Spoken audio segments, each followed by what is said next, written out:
Свят, свят, свят Господь Саваоф, исполнен небо и земля слави Твоея.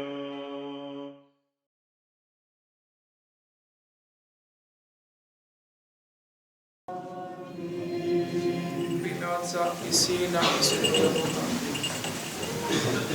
Danas je, draga braćo i sestre, nedelja o Mitaru i Fariseju, prva od 4 pripremne nedelje pred Veliki post. Danas nas Sveta Crkva, naša brižna majka, poučava smirenju i to kroz evanđelsku priču o Mitaru i Fariseju, po kojoj je ova nedelja i dobila svoj naziv.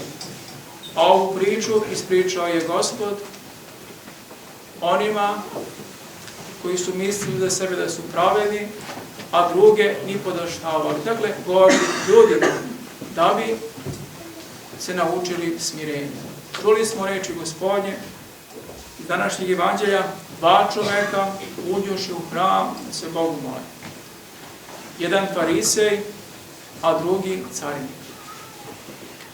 Farisej uđe u hram, dođe do samog oltara i počne se moliti Bogu: Gospode, hvala Ti što nisam kod drugih ljudi, nepravednici, gravljici, preljubnici, ili kao ovaj carinik.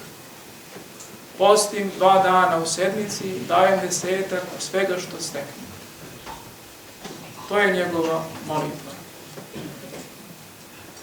A smirni carinik uđe u hram, izdaleka, pognute glave, nije hteo ni oči da podigne nebu i bijući se prsa, molio se Bogu: Bože, milosti budi mi grešnom. I dodaje Gospod, kaže vam, ovaj carinik ode domu svome opravdan, a ne onaj farisej, jer svaki uzvisuje sebe, ponizit će se. Ako sebe ponizuje, uzvisit će se. Drugim rečima, ko se smiri pred Bogom i pred ljudima, ima na umu sve svoje grehe i smirno se moli Bogu, dobit će oproštaj grehova, ma koliko greši. A onaj ko sebe smatra pravednikom, ko se gordi i druge osuđuje i misli da je zaslužan pred Bogom, da mu je Bog dužnik, taj će biti osuđen. Eto, to je, draga braćo i sestre, glavna poruka današnjeg evanđelja, ove prve pouke naše Svete Majke Crkve pred Veliki post. Dakle, u prethodnećem postu smirimo se i pred Bogom i pred ljudima. Obucimo se u haljinu smirenja, jer smirenje je odeća Hristova. Ko se u smirenje obukao, u Hrista se obukao i zadobio život večni još ovdje u telu. U smirenje se Gospod Hristos obukao, jednorodni Sin Božji, i sišao u našu nizinu. Smirenjem je On pokrio slavu svoju. Da nije to učinio, mi ljudi bili bismo oporženi slavom njegovog božanstva, ali ogrnut haljinom smirenja, njegov božanska vatra, božanski ogonj nas nije opalio. Smirio se, dakle, Gospod do smrti i to do smrti na krstu. Najprije se smirio primivši naše telo, sišavši u našu nizinu, uzevši sve naše osim greha. Dopustio Gospod u smirenju svome da bude povijen pelene, da bude položen u jasne.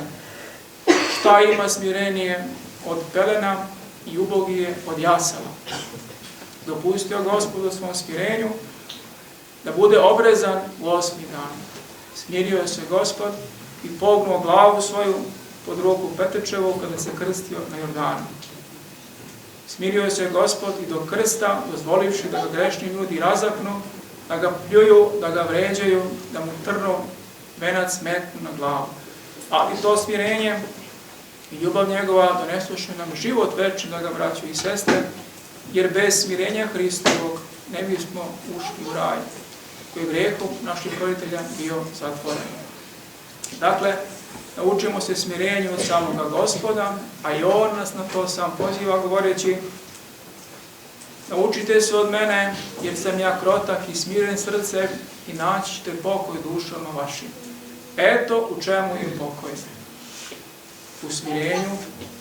Smirenje nam dakle donosi pokoj, mir i radost duhovnu. To ništa drugo nego Carstvo nebesko u duši našoj, za koji se molimo u Oče našu, da dođe Carstvo Tvoje. Dakle, da se duša moja smiri i da Ti, Gospode, živiš u srcu mome kroz ljubav. To je Carstvo Božje. Kada je Gospod započeo svoju pouku o blaženstvima, on je započeo upravo smirenjem. Poukom o smirenju, blažni, siromašni duhom, jer je njihovo Carstvo nebesko. Evo kome pripada Carstvo nebesko, smirenim ljudima. A gordi ljudi nikada u Carstvo Božje neće ući. Zbog gordosti je Satana spao sa neba. Zbog gordosti su naši roditelji iz raja isterani. Zbog gordosti i mi, draga braćo i sestre, bivamo od Boga odlučeni i od života večnog. Naučimo se smirenju i od apostola Pavla, koji je, iako je mrtav vaskrsao, iako je bio uzdignut do trećega neba, iako je toliko dobro učinio, toliko revnosno propovedao, mrtav vaskrsao, govorio za sebe: Hristos dođe u svet da grešnike spase, od kojih sam prvi ja. Eto, takav duhonosac, takav gorostas duhovni za sebe kaže da je najgrešniji od svih ljudi i da nije dostojan da se nazove apostolom Hristovim, jer je gonio crkvu Hristovu. Eto šta je smiren čovjek, eto kako smiren čovjek pred sobom svagda ima grehe svoje. On je pred sobom imao greh bogogonjenja, Hristogonjenja. Uvek se smiravao, nazivajući sebe nedostojnim apostolskog zvanja. Smirenje, draga braćo i sestre, majka svih vrlina. I ne samo majka, nego i carica svih vrlina. Smiren čovjek nikoga ne osuđuje. Smiren čovjek nikada ne praznoslavi. Smiren čovjek se nikad ne ljuti kad ga ljudi vređaju. Smiren čovjek uvek oprašta bratu svome i prije nego što je ovaj od njega i oproštaj zatražio. Smiren čovjek je bogat svakom vrlinom, braćo i sestre, i kao što se rodna grana sa mnogo plodova povija ka zemlji, tako se i duša, bogata dobrim delima i vrlinama, smirava pred Bogom.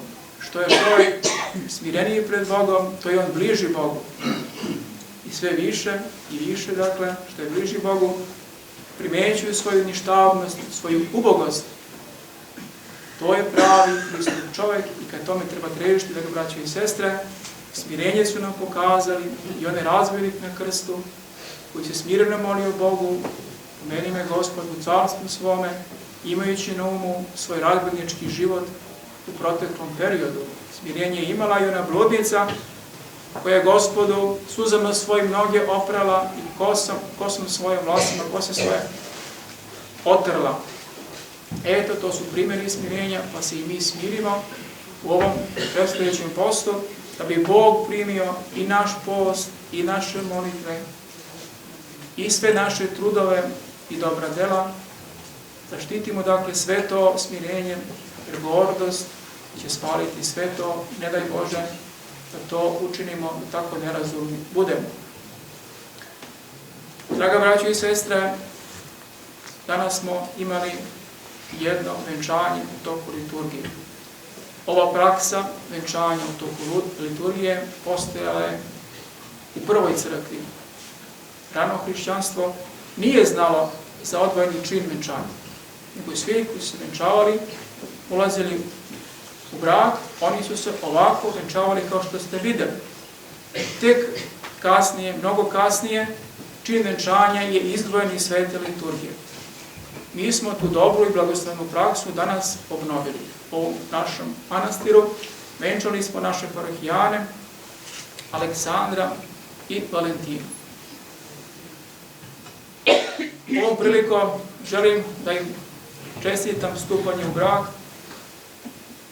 Neka vas Gospod Bog blagoslovi, da živite čistim, pričitim životom, da budete bogati svakom vrlinom, da Bogu ugađate, napredujete u zajedničkom životu iz sile u silu do mere rasta visine Hristove. Da imate međusobnu ljubav i da ona izvire iz ljubavi prema Hristu. Da vam Gospod podari porod, da vidite i dece svoje. Da budete blagosloveni Bogom, svakim duhovnim blagoslovom, da vam Gospod podari svako evanđelsko dobro i sve što mi je potrebno i za duhovni i za telesni život. Amin. Bože daj, neka vas Gospod blagoslovi i ukrepi, a svima srećan i blagosloven današnji praznik, na mnogaja i mnogaja ljeta našim parohijanima Aleksandru.